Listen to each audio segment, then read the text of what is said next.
na-ekilikwa Igbo amaka. Anyị na-apụta na Ben TV Star Channel 182 na Friday niile site n'elekere 8 ruo elekere 9 nke abalị.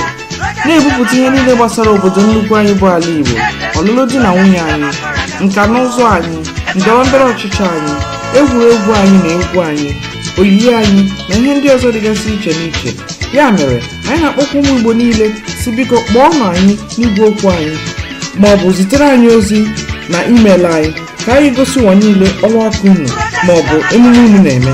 Igbo Amaka Cultural UK, anyị ji egwu na-eje ndewono.